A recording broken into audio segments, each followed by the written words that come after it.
Kidderminster Harriers fans podcast. Hello, you're joined by Wes and the guys. I'll mention them in a second, but I just want to say happy Father's Day to everyone, everyone who supports Harriers, and also raise a glass to the people that we've lost as well. That's really important too.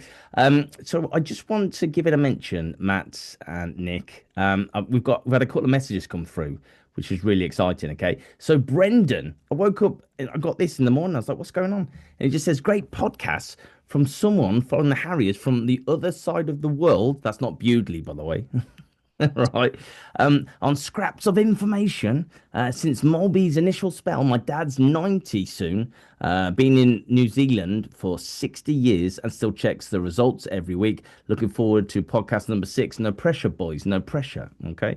No pressure at all. And then we had a lovely message come in, and it said, "All right, pal." I love that. I just want to say, loving the podcast. It's class to have somewhere Kitty Harriers fans can discuss everything in pre-season and throughout. And that was your main man, Travis. Thank you so much for the message, Travis. I appreciate that. I appreciate you. Thank you. Thanks for coming on. Oh, you're welcome. I've been enjoying the pod, so thank you. Good. Thanks for having me on as well. Yeah, no problems at all. Every time I see you, Travis, you and your boys look like you want to beat me up, which isn't hard, to be honest. I'm on a scooter, but one of those things. Job on Matt. Matt, hope you had a great Father's Day today. Yeah, great. Thank you. Yeah, lovely. How about yourself? Yeah, I was thinking too much about this though, to be fair. So I kind of gave them a bit of attention, but thinking about this. Nick, what about you? Are you a dad, Nick? You are, aren't you? Yes, I am. I've got a near 7-year-old. Oh, wow. Wow, excellent. Well, So well done. I hope you had a great day, Nick, to be honest. yeah, it's been Um, great. Thank you. right, guys, listen, we've got new blood on the show today, so we're going to speak to Travis. Now, I didn't word this correctly, but Travis, so what myself and Matt, and I'm sure Nick want to know, is because you've got you're a different age to us, I think. Nick, how old are you, by the way? 38 now. Nah, he's old as well. Right, okay, so I mean, Travis, you look about 18, mate. So, I'm um, 23. 20, that's close enough. So, when you first started going to the Harriers and you found the bug, who were your favourite players at the time? Oh, well, first game was Stockport at home. I don't know if any of you can remember when we beat them 4-0 and that relegated them, I Yeah, think, yeah. when it's all kicking off on the pitch. Yes, I remember that. Yeah, Yeah. that was my first game. So 12 years ago, I want to say something like that. What a game. Yeah, Good first so game. yeah, it was a bad one. So some players, Shay Dunkley was a big one, I remember. But then obviously you got the likes of like Gash, Melbourne, but basically that whole squad was good, wasn't it? Really. So Yeah. I'd probably say it's Dunkley, and I did like Anthony Melbourne as well. He's a bit of a, I don't know how you explain it, but fans' He was a favourite, wasn't he? grafter. Really? He was Yeah. a grafter, I think. Matt, Mhm. would you say? I know he's a favourite of yours, Matt. Would you say he was a grafter, Melbourne? Yeah, I love Melbourne. I mean, I used to stand with his dad and his family away at home games on the corner. I think he was just one of the. He was like one of the locals, wasn't he? Mm. Really, not that he was, but yeah, he's just kind of one of us in that way. It was one of those. It baffled me how he didn't go on to higher level, particularly that season. You come, Travis. He was absolutely unbelievable. He had a bit of a barren spell. Hmm. They went on this mad run just after Christmas, where him and Gash just gelled instantly and started banging in together. Yeah, cracking player, and I hope he's well actually. I think he's someone we should try and get on, to be honest with you. I would have thought. Yeah, Yeah, absolutely. So Travis, this is a bit of a cheeky one. How much heartache have you been through being a Harriers fan? Because I tell you what, my second game I ever watched was us losing to Wycombe Wanderers at Wembley in 1991. So have you had any heartache like that, Travis, at all? Well, I always remember Sunderland in the FA Cup. That was Oh, one of my first games. So um, all the play Chorley in the playoffs, Boston in the playoffs, um, the FA West Ham FA Cup run. They will stick out to me more than anything. So I've had my fair amount, I think. yeah, no, you'll get more. More's on the way. Yeah, More's I can coming your way. imagine. Absolutely. So I want to. I'm going to share my screen now because someone left. Someone left us, didn't they? And his. Let me just. Where's the screen? I want to share. Someone left. His name was Kyle Morrison, and he's had a very mixed reaction. When I say mixed, I mean he's had a lot of hate come his way. And right, okay. So can you see my screen now, Kyle Morrison? Can you see that? Yeah. Yep. Okay. So yeah, I can know. Yeah. oh, hello. Carl Morrison sent this message. Thank you to all at Kidderminster Harriers Football Club. Thank you to the fans. Really appreciate all the support you've shown me. Now, let's be honest. No one was having that, were they? I believe Matt put a message on here somewhere. Is that correct, Matt? It leaves a bit of a sour taste that he's gone because Yeah. it's the second time it's happened, and he's such an integral part to this team, or was same as last time. But once you take the emotion out of it and the disappointment, these guys, they don't earn massive amounts like they do in the Football League, for example. So you can't begrudge them going away for an extra 150, 200 quid a week because it's a short career for them. Yeah. So you can't begrudge that at all. Whether they go to a team that's got less fans than us or whatever, the money talks at the end of the day. So sour taste, but you can't blame. And to be fair, the replacement in Tunnicliffe isn't half bad, is it? To be honest, so it takes the edge off for sure. Nick, what were your thoughts, mate? Similar, really. I think, over the last few weeks, it was kind of evident that there wasn't really much news on Morrison. There were a few rumours circulating that he was going to be leaving. So not overly surprised. Ultimately, he came in with a job to do to get his promotion. That didn't transpire. And, we've seen this many times over the years where we've maybe just missed out on a certain landmark, whether that, typically promotion. And we've then lost players off the back of that. And I feel, that's just the case again. He's going to a really small club with a really small fan base, like Matt says. There's no real sort of history there, but I guess he's potentially looking at a part-time job to supplement his football, and maybe that works better for him. And ultimately, we move on. There's other centre halves that we've obviously brought in. Will they be as good as Kyle? Who knows? Time will tell. But ultimately, we never really got time to see whether Kyle Morrison was actually a sort of a true great player in a Harriers colours, because he didn't really play for us for long enough. But look, ultimately, he was part of that squad that got us promotion, so he'll always go down as a bit of a fan's favourite on that. But football's a trivial game, isn't it? And I'm not surprised to see that people are frustrated. They would be, regardless of where he went to, what he did. That's football in the modern day. It really is. Travis, you made your feelings well known on X. Gave you a chance twice to play football and build your confidence, and jumped ship both times at the first opportunity, and a loyalty shown to us all.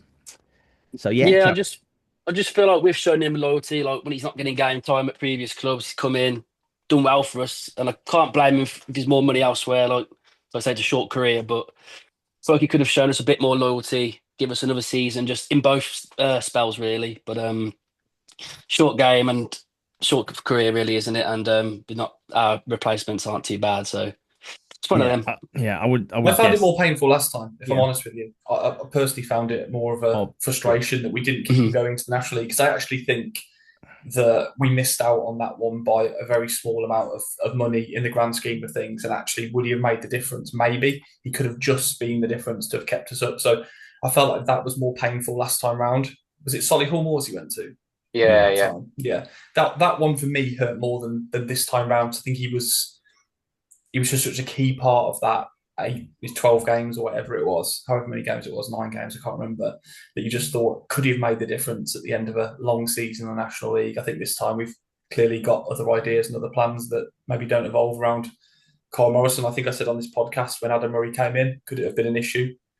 And obviously he's not with us, so who knows? Well, I have information on Kyle Morrison, if you would like to hear it. So Kyle Morrison actually has a trade. So he actually is doing 2 jobs. There we go. So he's an electrician. So he was an electrician when he was playing for Harriers as well. He would just do it like Wednesday, and the other days off they had, Friday or whatever. So that would make sense. And no one begrudges a footballer. I don't think Travis would. I don't think you would, Matt. I don't think you would, Nick, of making some extra coin on the side to support the family. That's what you do. That's what we're all there for.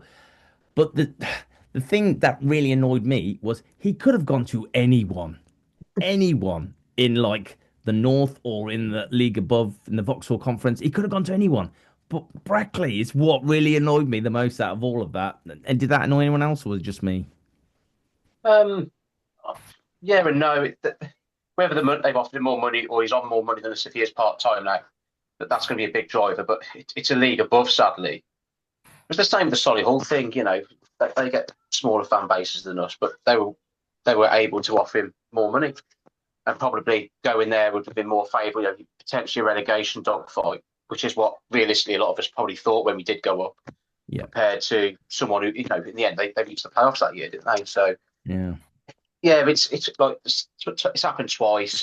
It's a smaller club, yeah, but it's happened. Like Nick said, it's football. I think loyalty, the likes of having people like likes of Craig Hinton, Dean Bennett here over a long period of time. I think someone like Ashley Hemmings is a very unique thing now, where he's been with us for a long time. I imagine he would have had some tempting offers, particularly the summer after the season he's had. Yeah. But I think the loyalty side of things, you'd be looking to get 2 or 3 players out of a player nowadays. At this level, hugely. Like loyalty, that is just those names: Hinton, AD Smith, etc. Scott Stamps. I mean, what an era, what a time. But I think those days have gone. And I think the exception of Hemo and AMS, I think Hemo was 23, and in the form and the goal scoring that he's been in, I don't think that loyalty would exist, because he'd probably be getting offers from higher up the pyramid. But I think a 30-plus-year-old playing in the National League North, him and Amari are likely to be getting offers that are going to significantly change their lives, shall we say. Whereas you looked at Austin, Badrami, previous players that are sort of in their prime, and they have a good season or two, they tend to go. So yeah, be interesting to see where the other guys, Zach and Caleb and Reese, end up. But ultimately Kyle hasn't really gone and to a club that will really excite him. I wouldn't have thought, but it's just another notch on the club list, really. Well, they're talking the talk, aren't they, really? So there you go. So we talked about, I don't know if it was last time or the time before, I think it was last time, we talked about the possibility of signing Danny Waldron, Matt. And we still haven't signed a striker, really, apart from Dan Mooney. No, Waldron's name came up during the time that Mooney and Obi's name was circulated. It started to come out on Twitter. So, and of course, Obi and Mooney didn't sign at the same time. It was kind of separate times. So it might be that we announce Waldron this week if it is happening. Yeah. But I think if it doesn't happen after this week, it might not be happening. So yeah, I think we'll have to wait till this time next week if you do another podcast whether we can discuss it or not. But if it's happening, I'd like to think it'd be this week. And if it does happen, I think it will give fans more confidence going forward. Not that there isn't enough confidence anyway, but particularly if that end of the pitch, where Amari needs help and support, he needs the heat off him, as does Ashley Hemmings. So if it does happen, I think it will be a class signing for us. So Travis, last week we talked about we really needed another striker up top. Is that something you would agree with, Travis? Yeah, definitely. Don't get me wrong, we all love Morgs. He's a legend, really, isn't he, at the club? But he can't play 40-odd games a season now. He couldn't really last year, the season before, definitely not now. So we do need a striker in alongside Hemmings, really, if he's going to play up top again. But if Waldron don't come in, I just wonder who else is out there. Really, I'm not too clued up. I ain't seen any more names linked there over the last few weeks, nothing. So, do you know who would know? His name's Nick, and he's right here with us. Nick, any thoughts? Interestingly, actually, I've been to Ibiza this week for a couple of days, and I got talking to the uncle of Alex Reid, who Matt mentioned either last week or the week before on the podcast, and who we've all been aware of in the last sort of 12 months in terms of a player we would potentially be looking to get in. Yeah. Having spoken to him, I think his background is Villa. He's local. He is Birmingham based, but he really likes the Manchester area. So I feel like that might be a limiting factor potentially in us getting Alex Reid. Whether, I don't know about the financial side, but he did give me a bit of insight that he really likes to be in and around that Manchester region. So let's hope he doesn't rock up at another National League North side, and if he doesn't come to us, yeah, I know. I guess that was just get him in the shop window, I imagine, which it probably has in terms of his goal return, which I believe was pretty good. So, I mean, who knows? I have asked him to put a good word in. If that might help, who knows? I doubt it. But being his uncle, I have asked that of him. He works with me, so I just didn't realise that. Yeah, he was Alex Reid's uncle, but he is. And then the other bit of news is the guy from Merthyr has re-signed, I think, for another year. So I guess the proof will be in the pudding as to whether my initial thoughts of him are if he's the real deal, because he's gonna be in the league for at least probably a season or maybe a few months if he goes on and does really well. But I guess we'll have to see. Do you think another name? Sorry, I was going to say, do you think that he is Reese, right? Is it Reese? Is that his name? Yeah. Do you think he's all out for to have a good season and hopefully hop on to a Swansea or a Cardiff or something like that?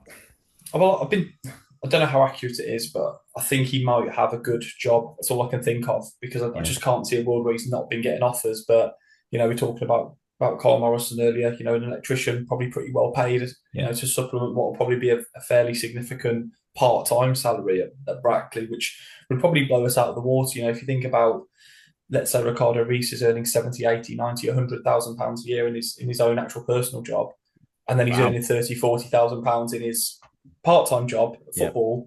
A football club's going to have to find 150, 160k a year to swing him across potentially for a shorter career where he can go and do his current job for probably 30, 40 years. So I guess it just depends on. I said it last week. I think he's like mid-20s. So I think if you're a footballer and you really want to go and earn life-changing money, and you're not at the Premier League Championship level, you've almost got to be able to see that pathway to go through the levels to get yourself to that level of financial income. And if you can't do that, it's a big risk, isn't it? You've got to really be passionate about playing football, and then some these days it's about how much money can I make. Not just about football. Yeah, exactly. Talking about Merthyr, that's another ground to add to the list of places we can go to. That's quite close to Cardiff, innit? So it could be a Cardiff weekend or whatever. Travis, let's talk to you, new boy. I said it in the nicest way possible. Best away game you've been to so far in your Harriers career? Jeez, I've been to quite a few. Ground boys, obviously a bit probably Oldham and Southend last season. 2 years ago, sorry. Who did you say? That was Oldham and Southend a couple of years ago. What a Yeah, game that Oldham was. was old. Yeah, and the wind did help to that, but old school ground, packed out, Yeah. and we got 3 points. So I did like Southend as well because we went for a weekend down there. Yeah. So them two stick out in mind. There's not many good ones in this league. I can't lie to you. That's why it was good. National League is quite nice going. I did like Dagenham as well. Dagenham away was quite a nice one to go to a couple of years ago. But I ain't been to some of the big boys like maybe you lot have in the past. Oh, so big. So I'm trying to think who the big ones are now, to be honest with you. Do you know what? I always used to love going away to Cambridge. This is not on my list of things to talk about, but I love going away to Cambridge. We always won 2-1 or 3-1. Always, every Yeah. single time. You had to walk over this massive grass field, thought you were going to get robbed or beaten up or whatever. You got to the ground, stole the points, and you went home. And that was really fun. Right. So we've had, you wouldn't believe this. You won't, well, you might believe this actually, Matt. You know Billy and his spreadsheet, Matt. You're a big fan Yeah. of Billy's spreadsheet. Billy's got involved again. He says, can you ask the pod people this, which means the panel, obviously. He says, would you rather hold off on transfers and have extra budget down the line in the season to cover injuries like Brackley did, or use the budget now so the players have more time to bed in? Gonna ask Nick that one. Nick, you go first, mate. I don't know. My memories of Brackley's squad last season, it was a pretty strongly assembled squad from the get go. If Yeah. I'm honest, and I don't also remember them having too many injuries. Certainly, probably not to the profile of player that we had injuries to. Yeah. I don't know. I think I'd rather start with a really good group, and I guess maybe try and find the money later down the line if we have to, whether that's possible or not. But I think maybe better asking for forgiveness as opposed to for permission on that one. So yeah, I'd go with the stronger squad from the outset, and try and get quality and strength in depth within the budget, and then down the line, if you're performing and you get injuries, it's an easier conversation probably to have with the chairman than if you've started badly. Yeah, exactly that. Matt, what are your thoughts on that, bud? Yeah, same as Nick, really. I think the challenge you've got if you do leave 3 or 4 spots in the squad free for cover, when the injuries do come, you're looking at academy players coming in. Now, I haven't got a problem with that at all, but it's swings and roundabouts where they work out. We obviously had one aspect with Riley Reynolds last season I thought was excellent. Yeah. But like we've seen with a lot of academy players come through, like Lutz, for example, nowhere near at it. I'd rather go for some squad players in there that are experienced and good enough that will be available now, rather than having a smaller pool to choose from mid-season as well. And it's competition for places. I think we've got 3 centre halves at the moment. We definitely need another in there. Yeah. We need a left wing back as cover for Devine, because what if he gets injured? What if he has a dip in form? What's his incentive to keep going, apart from maybe getting to the shop window and doing well for the club? They need a bit of bit of competition there as well, which will generate it's healthy competition. It generates a healthy environment for the players to prosper, I think. What I like about Billy, he's saying, would you rather, like we are in Richard Lane's position, to be able to go, actually, no, we'll keep the money, no, whatever. But yeah, if it was me, I'd just blow it now. I'd blow it now, and then keep a little bit, boy, wouldn't you? You keep a little bit, boy, just in case. You've got to have a contingency for one player. One player, maybe. Yeah, but you'd use 80-90% and get 3 or 4 squad players in now for sure, and then leave a bit aside. Or if we are maybe a player off, it might be a conversation where look, we need a player. Can we off? Can you give me X to get it? He'll end up probably saying, if it gets us there, then let's do the gamble. I know for a season as well, players will fall out of favour, and those players can go out on loan. We've seen that previously, and that frees up budget at that point to then go and maybe bring in a couple of loan players. We've done that pretty much every season, and I guess we'll continue to do so. But I think it'd be really naive if we were to leave a few spots free, and then on the premise we might then down the line get the right players in. It could be too late by that stage. You lose a few games, get into a bad run of form, and your title chances are over from the get-go, and it's all about the playoffs. Well, you look at mid-season business as well over the last couple of years. Obviously, Dibble came in mid-season, and Leesley, who were massive during that point. Yeah. Waldron Morrison came in last season. I know Wald was a loan signing, but it was something we massively needed, experience and a natural replacement for Joe Folks, who was injured. And him and Morrison, I think without them, I don't think we wouldn't have got anywhere near the title, never mind the playoffs. So, it's... Okay, I'll carry on. Travis. I was going to say, you do get players who fall out of favour of other clubs as well in the season, whether it's the change of management or whatever. So you need to save some budget, I feel, for, say, January, bring players in if we are struggling, which we hope not, obviously. I wonder if budget is available for Luke Summerfield, I just wonder, because he was such a quality. We talked about this before. He was such a baller. And we just need to get him back to the strength he was at, and then just hopefully sign him and go again, and also make it in his contract that he has to wear bigger shin pads, because his shin pads were an absolute joke. They were like that big. That challenge was horrendous. It was awful. And now that ref failed to give a red card for that. It was as mind-boggling as Ronnie Reynolds sending off last year. I know refs have got a hard job. I do a bit of refereeing myself, but that challenge and the lack of card coming out for it, pathetic. Pathetic. I love that. Disgraceful, yeah. Absolutely. What was I going to talk about? Hang on. Give me 1 second, please. Travis, you enjoying it so far? Let me know. Yeah, all good. There's nothing I can do if you're not enjoying it, by the way. So yeah, I'm stuck here now, no matter what. Yeah, he hasn't logged off yet. Right. Okay. So this is a bit like Billy's question, but the question is by me: how many players are we short, and do you think we may see the return of the Trialist fam? Trialist A in goal, Trialist B up front, what kind of thing. Travis, what about you? What do you think? Will Trialist coming in? What do you reckon?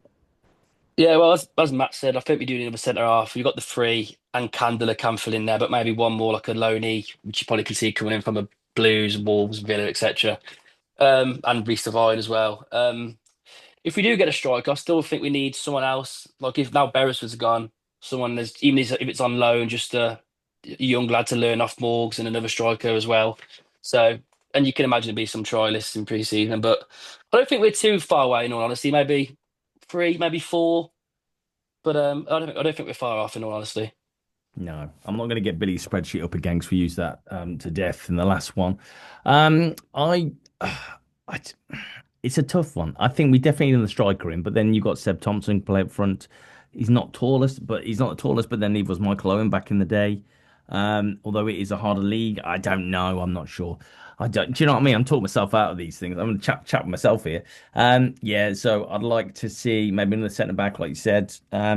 Nick, were there any players that were on your radar that we haven't signed that you think we probably could still do that? No, not to be honest. No, I think the ones we've spoken about previously have been the ones that have sort of been bandied around.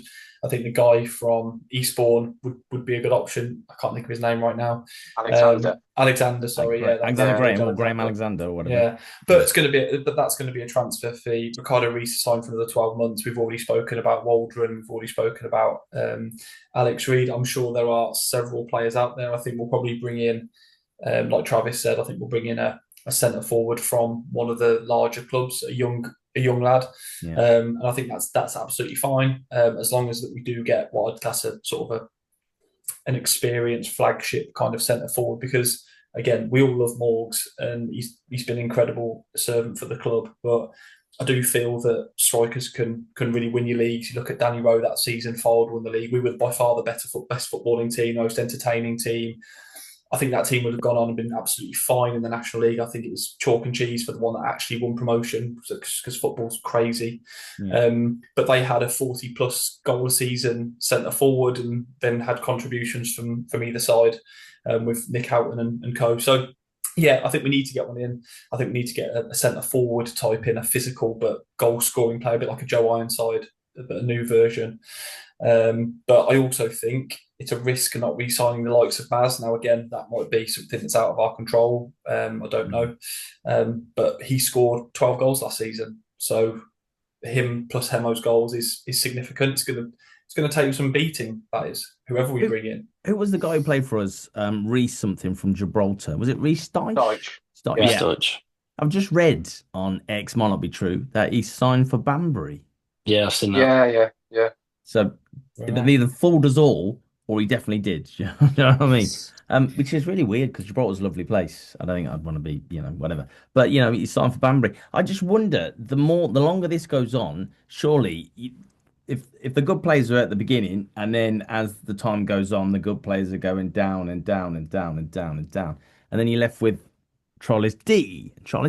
It does feel a bit like Groundhog Day when it comes to signing a centre forward. It's like every player under the sun that's a centre forward has probably been linked to us from sort of the National League down, but we just can't quite seem to, for whatever reason, get them over the line. It's just a bit of a concern. Again, is it our appetite to bring them in? I don't think it is. I think we've tried and failed several times.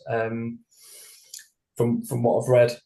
So yeah, it's just a weird one that we can't seem to get that position over the line, because we seem to be able to do it in other areas. We signed Luke Summerfield, experienced quality operator from central midfield. He wouldn't have been cheap. We got him. Centre halves, we've got them in. We've been able to acquire a good goalkeeper, 2 good fullbacks. But centre forward, I feel like we've been on the hunt for one for at least 2 years, maybe even longer than that. And just can't get anyone over the line. And that's just confusing, really. Well, the only one was gold, wasn't it? Which didn't really work out for whatever reason. That was a panic signing, really, wasn't it? The gold signing was weird.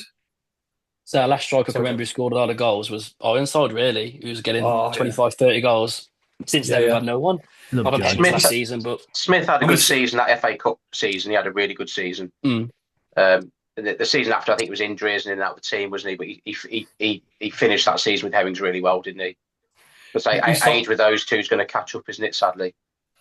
Yeah, AMS has never really been a 20-plus goal a season, though. He's never really been 20-plus goals any part of his career. But I think what I loved about the Ironside signing at the time was we signed a player that was either the top scorer. I think he was from Nuneaton. I think he had been the top scorer. We actually went and got the top scorer from another league, and it paid off. Malbon was a massive, massive scorer at his level, albeit a few levels below. He was top scorer. I just want us to do that. And that's probably why I was got that obsession with Ricardo Reis, because he's been that for the last 4 seasons. But it would be nice that Alexander, I think he was second top scorer in that division. So I think it's just a statement of intent when you get a player of that, with that sort of track record of sort of goal scorer, that we're just missing. You add that into the mix now, and you start to get excited by certainly having a really strong starting 11. But currently, I just don't think we can win a league with the current strike force, regardless of the fact that Hemmings got 33 goals. I feel like we need that centre forward alongside him that can also do that.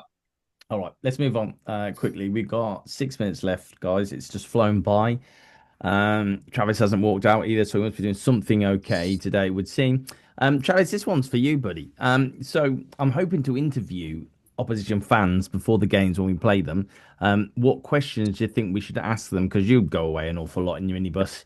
Any thoughts, like what's the best pub, that kind of thing? Or I was going to say, it's the best pub near the ground. Yep. It's nice to have grounds near a train station, really, as well, because you get a lot of grounds like Leamington, just right out in the sticks, nowhere near any big pubs, any train station whatsoever. So never win there. Best pubs. Oh no, no. Yeah, best pubs probably. Can't think of much else I can say, really. Anybody, anyone else? I'd like to know. Do you know what? I'd like to. Matt, we talked about this before, actually. I said, what's the food like at the ground? Is it worth investing in? Do they do like smash burgers, that kind of thing? Matt, you come with a couple of things. Yeah, maybe their memories of playing us before, players they Mm. rate from us, or that side of things. Mhm.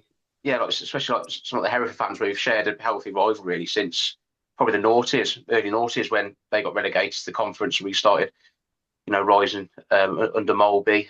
Um, Might be worth asking if anyone remember that Leroy May goal from '97 or '98, and compare that with Zach Brown's last season, maybe, and maybe He's their still on hopes for holiday. the season and all that Zach side of Brown's still things. in South America, bud, at the moment. I Good for tried to him. get him on. I tried to get him on, but he's in South America, probably on the beach in Brazil. I would have thought I'd rather be on there than on here with Yeah. us, even though we are great. Yeah. Nick, what about you, mate? Any thoughts? Any questions? I think it'd be good to know like who their sort of standout couple of players are, so that we can keep an eye out for them when we're at the game. I think that would be quite interesting. And then yeah, I think food and drink is always a go-to, isn't it, in terms of that insider knowledge. But yeah, I'd also like to know some of the sort of key players, standout players they've got, and then you can sort of earmark them and look out for them then when the teams come out. Well, quick story. So when I went on the Brackley podcast, which is the reason why we're doing this, because it was so fun and stuff. Um, the guy Andy got me on to be the spy in the camp. That's what it was called. And not only did I help him, I even told him the team we'd play that night, and we still beat him 1-0. But he got a Chester fan on, and the Chester fan gave him a little bit of information, and the Chester fans who were watching it were like threatening him and saying, if he comes to the game tomorrow, we're going to beat him up. And I was I like, think, I think I think that's more of a reflection on the Chester fan base than it yeah, is I would have anything thought so. else. Chester, a game again, I'm not going to go to this next season. I wouldn't have thought so. Though I'm sure The they'll Brackley enjoy. burgers were immense. Those burgers at Brackley were top notch.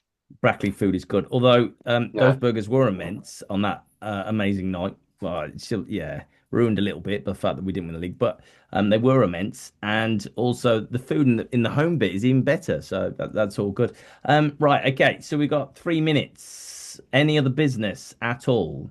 Now, Travis, this is the point where you can raise other points about anything you want to. Or you can say thank to Wes for putting on this amazing podcast. You can do that if you like. No one ever does, but you could if you wanted to. Yeah, you can say whatever you like, Travis. To be honest.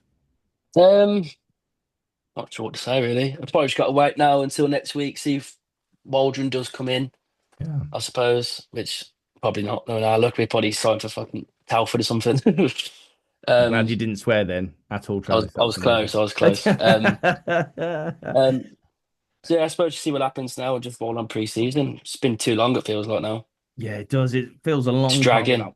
And I know the World Club Cup's on, but who cares about? Not even the teams that are supposed to be in it care about that at all. Matt, any of the business, mate? Any of the business at all? Not from me today, no. No. Say what? Nick, you got to say something, mate. Just that there's been some ex-Harriers moved on. Sammy Robertson's gone to Buxton, I believe. I saw that. Jack Lambert's gone to Kings Lynn, who Yeah, seems to be, I mean, a very bizarre move. I mean, he started off at Darlington. He's sort of slowly getting further and further south. I'm not sure where he's going to end up. Maybe the south of France, maybe next season. And then, yeah, I'm not sure if any other Harriers. Still no news on Caleb, Zach, or Reese. So hopefully over the next week or two, like Travis says, we'll get a bit of clarity on the striker, and then we'll get to see and talk about some former Harriers players and where they've gone, and see what levels they're able to attain. Because if more go to Brackley, then I think it'll be pretty disappointing in terms of the I don't know the caliber of club that they've decided to sign for. But again, everyone's got their own reasons, so it's not a slight on them as individuals. It's whatever works for them, I guess, and what opportunities are available. So it'll be interesting to see. Yeah, next week, I want to, unless there's loads of mega news, I want to talk about your best Harriers 11. Oh God. Yes, I want to put that together. I've also invited someone who used to play for the club to come on, but I don't think you will. But it'd be great if you did come on. So yeah, have a think. I'll put it on the Harriers hotline page as well. Your best Harriers 11. And if you want to send us an email, please, it's kidderminsterharriersfp@gmail.com if you want to get involved with that. It'd be nice to see Travis's, because I'm sure Travis won't have Ocker Davis in there at all. I wouldn't have thought. Doesn't even know who he is. I wouldn't. No, I don't. I can't lie. I never saw him play Quickly. either. Just to let you know. He was an absolute legend. Absolute legend. Yeah. So, guys, listen. Thank you so much. Thank you, Matt. Thank you, Nick. Thank you, Travis, for coming on as well. I hope you enjoyed it, my friend. And Yeah, thank you. yeah, we'll hopefully get you on again. So if you love what you saw, please go back and watch the other videos because one's on 990 something, which is really annoying me. So if you could get up to 1,000 views, that would be incredible too. And don't forget, there'll be more stuff coming your way on Harriers Hotline as well. If you've not joined them, please join that. Thank you, guys. Have a great one. And I'll see you all next week, okay? Cheers, guys. Cheers, guys. Cheers. Thank you.